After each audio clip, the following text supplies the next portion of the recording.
Pada part ke-76 diambil dari light novel bab 198 sampai dengan 199, Rumor dan Pengejar.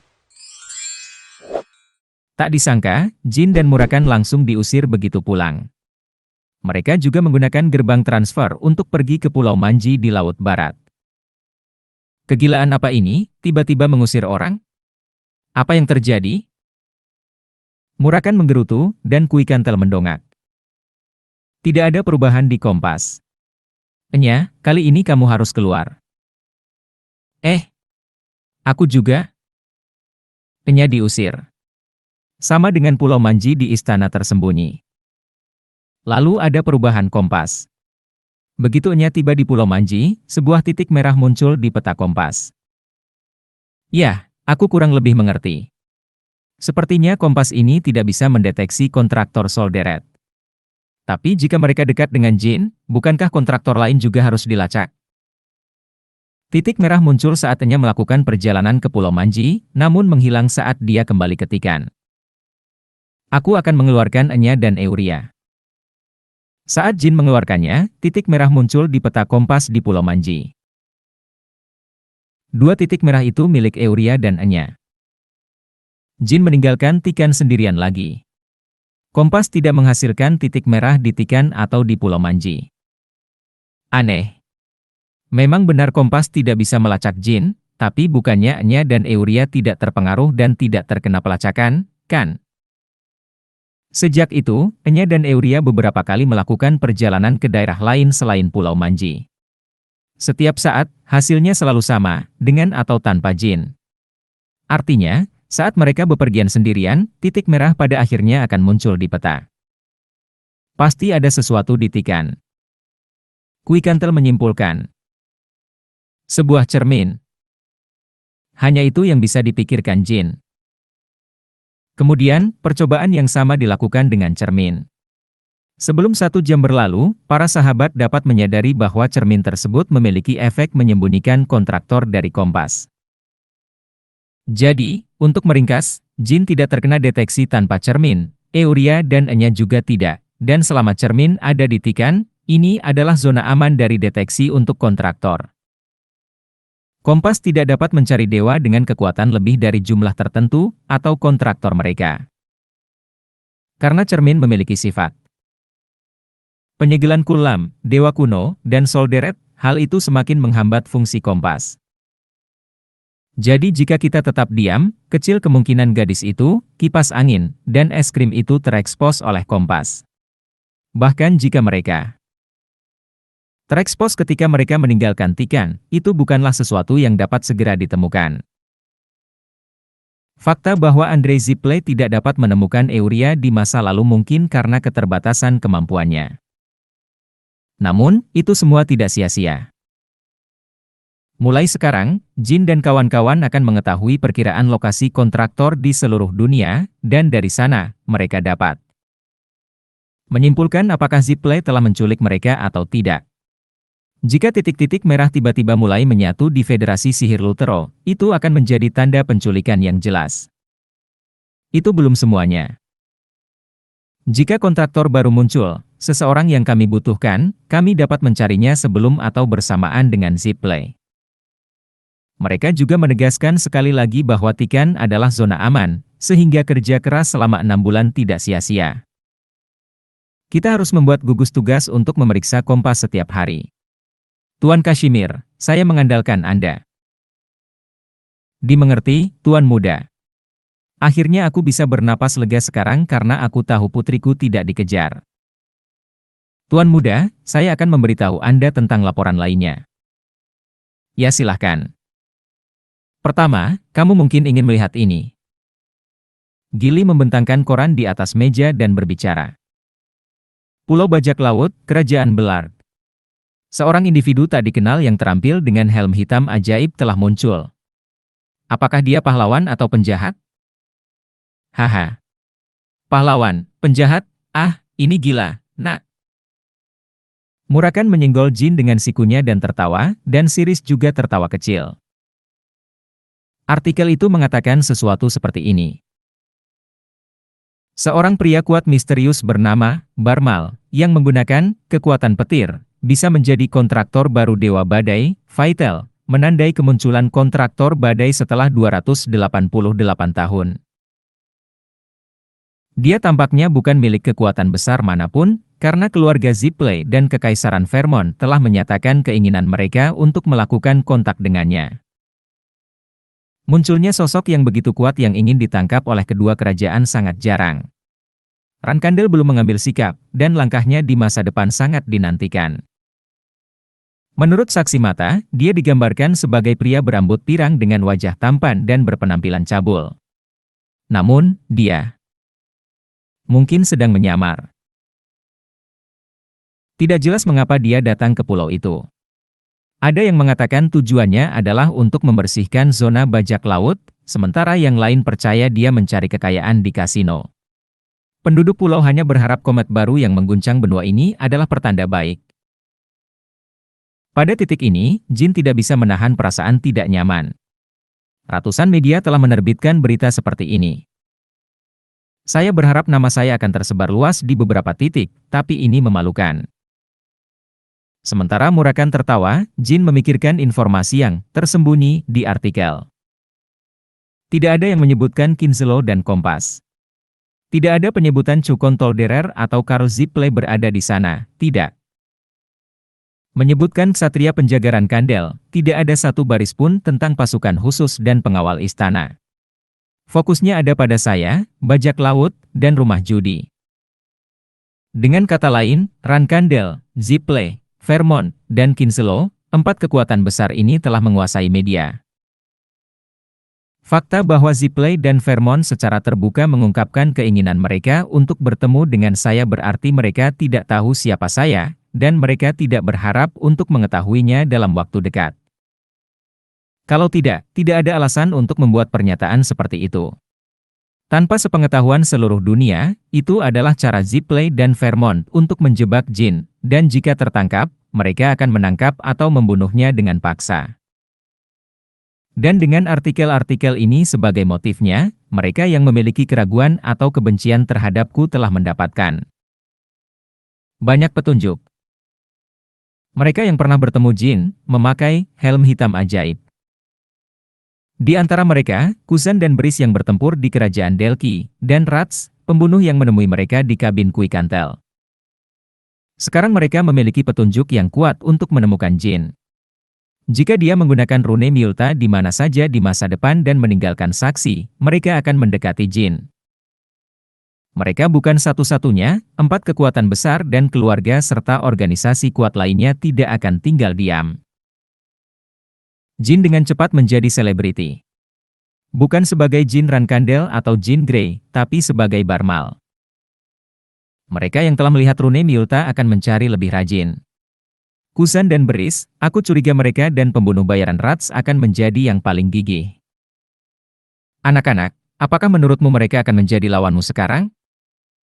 Mereka mungkin akan melakukannya. Tampaknya kamu telah memperoleh kekuatan baru berkat keberadaan kamu di Tanah Legenda, Tuan Muda. Saya belum melihatnya, tetapi menilai dari tindakan Zipley dan Vermont, saya menganggap itu adalah kekuatan yang hebat. Kamu akan terkejut saat melihatnya, Strawberry Tart. Kami melihatnya sekilas saat kami datang ke sini, dan itu mengejutkan. Nak, tunjukkan Strawberry Tart nanti.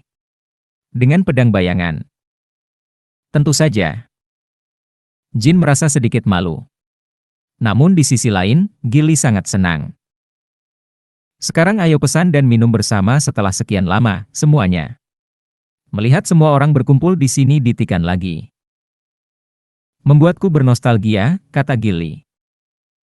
Hari itu, Siris juga menikmati pesta bersama rekan-rekannya alih-alih kembali ke istana tersembunyi. Sementara sebagian besar rekannya tertawa dan berbicara, Siris tidak banyak bicara tetapi menyembunyikan kegembiraan batinnya. Sedangkan Jin dan teman-temannya menikmati pesta sepanjang malam di Tikan. Di sebuah villa rahasia di Hufester, beberapa orang berkumpul. Mereka adalah Yosua dan para pengikutnya. Kekuatan helm hitam dan kekuatan petir, bagaimana menurutmu? Joshua memandang Kusan dan Brice yang berdiri di belakangnya. Di atas meja ada koran dengan berita yang sama yang telah dibaca Jin. Beberapa waktu lalu, setelah memilah pikiran mereka, keduanya bersumpah setia kepada Joshua. Jika bukan karena dia, siapa yang akan menjadi penguasa Rankandel berikutnya? Mereka tidak akan bisa membalas dendam pada kontraktor Solderet dan Naga Hitam. Aku menduga itu mungkin dia, jawab Kuzan. Brice menatap pemuda yang duduk di sebelah Joshua, dengan senyum lebar di wajahnya. Apakah karena helm hitamnya? Dia bertanya. Ya.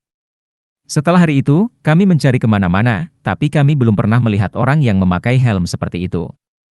Karena dia adalah pendekar pedang sihir, dia bisa memasukkan sihir petir ke pedangnya, jelas Joshua sambil menghembuskan asap dari rokoknya.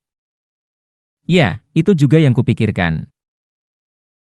Tidakkah menurutmu Barmal mungkin adalah kontraktor Solderet yang kita cari? Joshua mengangguk pada pertanyaan Kuzan. Ya, saya tidak yakin, dan jika bukan karena informasi baru, saya mungkin akan sampai pada kesimpulan yang sama seperti Anda. Bahwa dia melakukan pertunjukan untuk menyembunyikan bahwa dia adalah kontraktor Solderet. Informasi baru apa yang kita miliki? Kuzan bertanya. Itu bukan tipuan. Teknik petir yang digunakan oleh karakter Barmal ini tidak terungkap di media, tapi dia langsung membunuh 5 prajurit serigala putih yang kuat dengan teknik petir itu, kata Joshua, menyebabkan Kuzan dan Brice mengencang bibir. Mereka belum menerima informasi apapun tentang kontraktor Solderet sejak kematian Taimyun Marius. Kemudian, orang yang kuat muncul mengenakan helm hitam, dan mereka tahu itu pasti dia, tapi yang dia gunakan bukanlah teknik. Bayangan, itu adalah teknik petir. Kuzan dan Brice sama sekali tidak bisa memahaminya. Apa yang lebih mengejutkan mereka daripada mengetahui tentang 5 prajurit serigala putih yang kuat terbunuh adalah kemungkinan bahwa Barmal mungkin bukan musuh mereka. Sialan! 5 prajurit serigala putih yang kuat? Jelas, mereka orang yang berbeda. Jika pencapaian sihirnya sebesar itu, baik Kuzan atau aku akan terpanggang hidup-hidup ketika kita bertemu dengannya. Siapa Barmal? Dia tidak sepertinya penyihir. Brice berbicara dengan tatapan menantang, menjilat bibirnya saat dia duduk di sebelah Joshua, mengamati wajah tanpa ekspresi. Pemuda itu. Hei, kamu. Apakah kamu benar-benar kontraktor Vital? Kupikir Barmal. Sorot mata pemuda itu berubah galak. Segera, tubuhnya mulai bergetar dengan listrik yang memancar darinya. Berhenti. Setelah kata-kata Joshua, wajah pemuda itu kembali ke keadaan tanpa emosi. 5 serigala putih berpangkat tinggi dengan satu serangan. Bagaimana menurutmu, Julian? Bisakah kamu melakukan hal yang sama? Saya tidak bisa. Pria muda itu menjawab dengan tenang, dan Joshua menggelengkan kepalanya. Kalau begitu sepertinya sudah waktunya bagimu untuk memperkuat kekuatanmu. Brice puas. Sejak dia bertemu Julian setelah dekat dengan Joshua, dia menyiksanya untuk kesenangannya sendiri. Di bawah meja, tangan Julian gemetar, bukan karena marah pada Brice, tapi karena takut pada Joshua. Chiron membuka segel surat itu dengan jari telunjuknya. Sudah lama sejak dia menerima surat terakhirnya, hampir 7 bulan yang lalu. Dengan kata lain, 7 bulan telah berlalu sejak hiburan unik terakhir Chiron. Sudah lama sejak aku menutupi diriku dengan darah iblis. Tapi kenikmatan tuanku sangat berharga. Hunter senyum dalam hati. Kurangnya korespondensi dari Kashmir akhir-akhir ini membuat perutnya gelisah, karena dia tidak tahu di mana tuan muda itu saat ini. Untungnya, surat yang telah lama ditunggu-tunggu itu tampaknya dipenuhi dengan ungkapan-ungkapan yang memuaskan hati. Tuhannya. Pedang legenda dan pedang bayangan. Deskripsi kedua pedang itu menarik perhatian Chiron sejenak. Kudengar ada seorang pria bernama Barmal di luar sana. Apa kau mendengar sesuatu? Ya, namanya muncul dalam pertemuan keluarga. Mereka bilang dia mungkin kontraktor Vital.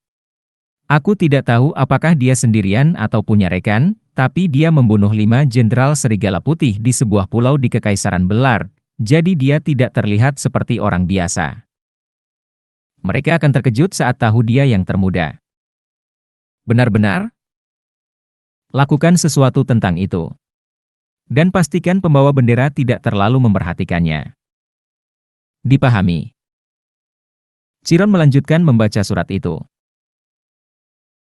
Tidak ada apa-apa tentang Kompas, hanya detail tentang kunjungannya ke Lavrarosa dan perjuangannya melawan Kinselo dan Zipley.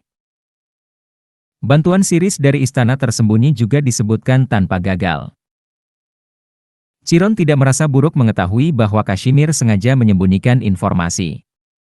Lagi pula, ini bukan perhitungannya, tapi perhitungan putra bungsunya. Hahaha. Tanah di sekelilingnya samar-samar bergetar karena tawa riuh Chiron. Sepertinya dia bersenang-senang, tuanku. Kamu juga akan tertawa jika membaca ini. Halaman pertama surat Chiron mengatakan, Dear Lord Chiron, tadi malam di sebuah pertemuan minum, Tuan Muda Jin memberitahu saya sesuatu yang mengejutkan.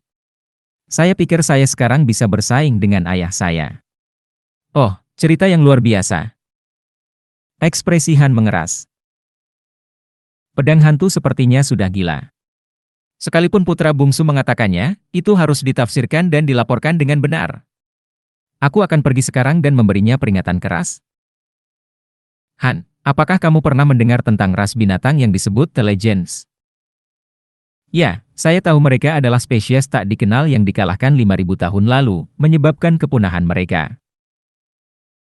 Tampaknya yang termuda telah bertemu dengan beberapa legenda, melalui semacam percobaan yang dipaksakan oleh Solderet, dan ada salah satunya, seseorang bernama Tushin, Dewi Pertempuran, yang menurut Jin, adalah kekuatan yang harus diperhitungkan. Han terdiam.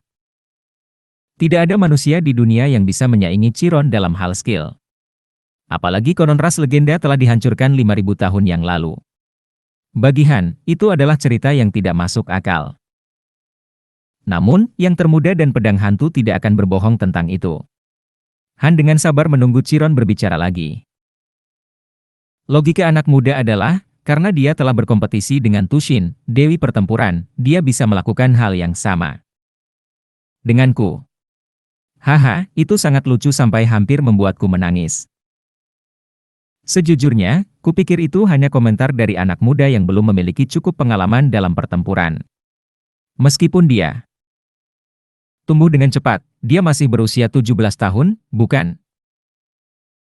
Han adalah seseorang yang telah melihat semua anak Chiron, serta semua keturunan darah murni lainnya dari generasi kedua. Rankandel, ketika mereka berusia 17 tahun. Bahkan Luna, yang selalu dikenal sebagai yang terkuat di antara mereka, tidak mampu bersaing dengan Chiron pada usia 17 tahun, jadi wajar jika Han tidak mempercayai isi surat itu. Han. Baik tuanku. Dia tidak pernah memberitahu saya bahwa dia bisa melakukan sesuatu yang tidak bisa saya lakukan. Setelah mendengar itu, Han memiringkan kepalanya dengan tak percaya. Aku salah bicara. Aku tidak bermaksud mengkritik. Tapi kali ini aku juga penasaran. Akankah anak muda itu bisa bertanggung jawab atas kata-katanya? Jika, seperti katamu, dia hanya mengatakannya karena dia masih tidak tahu apa-apa tentang dunia, saya akan sangat kecewa. Han segera mengenali arti di balik kata-kata Chiron. Chiron ingin melihat sendiri kemampuan Jin. Haruskah kita diam-diam membawa yang muda ke Laut Hitam? Chiron menggelengkan kepalanya. Tidak, itu tidak perlu. Kamu tidak bermaksud memberitahuku bahwa kepala keluarga akan mengunjungi Tikan secara pribadi. Itu akan terlalu keras untuknya. Jika Chiron secara pribadi mengunjungi Tikan, perhatian dunia akan langsung tertuju padanya. Bagi Jin, Tikan tidak lagi menjadi tempat berlindung yang aman. Semua jenis kekuatan besar akan mulai mengirim orang ke sana. Chiron mengelus dagunya dan tersenyum penuh arti. Apakah kamu punya kertasnya? Ini dia. Chiron memindahkan pena bulu dan mulai menulis. Senyum tidak meninggalkan wajahnya saat dia menulis. Di saat-saat seperti ini, Han merasa takjub. Sejak Luna turun tahta, kepala keluarga mereka sama sekali tidak tertawa. Setelah selesai, Chiron menyerahkan kertas itu kepada Han. Mata Han terbelalak saat melihat nama penerima di bagian atas surat itu. Orang ini adalah... Surat itu dibuka segelnya dan tidak diberi tanda, dan isinya tidak terbaca. Han memasukkannya ke dalam sakunya tanpa memeriksa isinya. Dia tidak akan melihatnya sampai itu ada di tangan penerima. Han. Ya. Kirimkan surat itu dan minta kepala pelayanmu, Haynes, bawakan 2 botol Royal Melodic Wine atas namaku. Berikan 1 botol ke Talaris dan bawakan aku yang lain dalam waktu 10 hari. Baiklah, kalau begitu, aku mengucapkan selamat tinggal. 2 pria berseragam biru dan berkerudung merah tiba di kota bebas Tikan. 2 pria berseragam biru dan berkerudung merah tiba di kota bebas Tikan. Pakaian ini dikenakan oleh divisi pasukan khusus Vermont hanya untuk kegiatan resmi, dan topeng merah hanya diperbolehkan untuk pemimpin divisi khusus. Nama kode ketua tim ketiga divisi khusus adalah Lars, dan pemimpin tim keempat adalah Chris. Begitu muncul di portal, aparat keamanan Tikan langsung bersiaga tinggi. Itu bisa dimengerti karena 2 pemimpin divisi khusus tiba-tiba muncul di kota yang damai seperti itu. Patroli di pinggiran membutuhkan waktu kurang dari 10 menit untuk melaporkan kedatangan mereka ke Kapten Patroli, Alisa. Mereka tidak mengejar Quicantel dan Enya. Quicantel dan Enya sedang dicari secara tidak resmi oleh Vermont. Jika mereka ada di sini untuk menangkap mereka, mereka tidak akan datang sendiri atau setidaknya datang dalam operasi rahasia. Apakah mereka menemukan petunjuk tentang Tuan Muda Jin? Untungnya, sepertinya bukan itu masalahnya. Kunjungan itu tidak terduga, tetapi mereka cukup sopan untuk meminta melihat rumah besar Kashmir. Menshan Kashmir adalah rumah pemimpin, burung merak 7 warna. Di antara mereka, mereka yang pernah menjadi anggota. Keluarga kerajaan Vermont sebelumnya adalah orang-orang yang mengenal Rats dan Chris. Tentu saja, dikenal bukan berarti mereka dekat. Burung merak 7 warna, terdiri dari orang-orang yang telah diasingkan bersama Kashmir, sehingga mereka memiliki hubungan yang tidak nyaman. Anggota burung merak 7 warna yang sedang menunggu di kota memberitahu kelompok Jin tentang kunjungan mereka. Sepertinya mereka tidak datang untuk kita, aku tidak bisa memikirkan alasan apapun. Untuk berjaga-jaga, Tuan Muda, sembunyi di ruangan lain bersama nonanya dan Lady Quicantel. Saya akan bertemu dengan mereka, mencari tahu apa yang mereka lakukan, dan mengirim mereka kembali secepat mungkin. Burung merak 7 warna, bersama dengan Kashmir, segera dipanggil dan dikumpulkan di ruang resepsi. Kashmir dan pemimpin divisi khusus tidak bersenjata, tapi ada ketegangan yang jelas di antara mereka. Itu adalah aliran alami karena merupakan pertemuan antara keturunan kerajaan yang diasingkan dari keluarga kerajaan dan divisi khusus yang langsung diperintahkan oleh Kaisar. Terima kasih telah menerima kami, Tuan Kashmir, kata seorang pemimpin divisi khusus dengan nada sopan namun dingin. Kashmir tersenyum menjawab, apa tujuan kunjunganmu? Aku tahu kamu pasti sibuk dengan hal-hal penting, jadi tolong beritahu aku tentang apa. Chris, pemimpin tim keempat divisi khusus, mengeluarkan kertas dari sakunya. Itu adalah cek dengan stempel Kaisar Vermont, dan Kashmir mau tidak mau matanya berbinar saat melihatnya. Apa ini? Yang Mulia meminta kerjasama dari Order of the Seven Followers. Pembayarannya adalah 50.000 koin emas, dan itu untuk memastikan keselamatan seseorang bernama Barmal. Setelah pekerjaan selesai, Yang Mulia akan memberikan 2 kali lipat jumlah emas. Haha. Cak. Kashmir merobek cek itu. Tuan Kashmir, ini adalah tindakan pengkhianatan terhadap keluarga kekaisaran dan tidak menghormati kaisar secara langsung.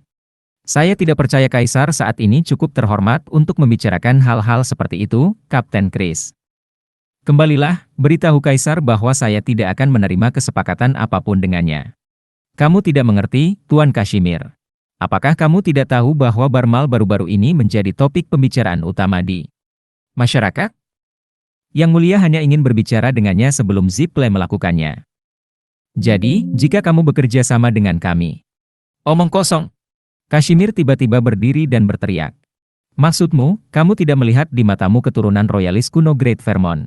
Aku kehilangan posisiku sebagai pangeran, dan kami dikhianati. Apakah kamu berani berpikir bahwa kamu bisa bermain dengan kami dengan cara ini? Saat Kashmir melotot tajam dengan mata merah, pemimpin divisi khusus mempertahankan sikap tenang mereka. Setelah hening sejenak, Rats berbicara. Kami akan mengabaikan komentar tidak sopan tentang Yang Mulia. Sebaliknya, saya harap Anda memaafkan kami karena mengganggu istirahat Anda. Kami akan pergi sekarang. Pemimpin divisi khusus mengambil cek yang sobek dan berdiri dari tempat duduk mereka. Mereka segera menelusuri kembali langkah mereka, dan Kashmir akhirnya menenangkan amarahnya setelah memastikan mereka telah menghilang. Saya memberikan penampilan yang bagus setelah sekian lama. Kemarahan Kashmir salah. Nyatanya, meski kemarahannya tulus, mengungkapkannya kepada para pemimpin tidak lebih dari tindakan yang disengaja. Ya, itu bagus. Saya harus tampil sebagai orang bodoh yang diseret oleh emosi kuno, tidak dapat melupakan posisi saya sebelumnya, sehingga Kaisar mengira dia dapat melakukan apapun yang dia inginkan dengan keluarga saya dan tanah ini kapan saja. Jin belum mendengar mengapa Kashmir menjadi pangeran yang diasingkan. Dia sedang menunggu Kashmir untuk memberitahunya sendiri suatu hari nanti. Aku tidak percaya Kaisar mengirim orang hanya untuk mengejakku. Dia pasti penasaran, bahkan ingin burung merak 7 warna. Bekerja sama dengan divisi khusus. Itu mungkin karena insiden dengan Kui Kantel dan Enya. Rats melihatku bersama mereka mengenakan helm hitam, jadi pihak Vermont kemungkinan besar berasumsi bahwa jika mereka menangkapku, mereka akan mengetahui keberadaan keduanya. 50.000 koin emas, sungguh sia-sia. Itu bisa menjadi kesempatan untuk mengembalikan uang yang kuberikan ke Cosmos, haha. Pada saat itu, Jet berlari ke arah mereka dengan terengah-engah. Tuanku, Tuan Kashmir. Gendang telingaku mau pecah, Jet. Seseorang tak dikenal telah datang menemuimu, mengatakan bahwa mereka ingin mendukung burung merak 7 warna dengan sumbangan khusus. Itu adalah sesuatu yang harus ditangani oleh petugas dan staf. Selain itu, apa yang kamu maksud dengan tidak dikenal?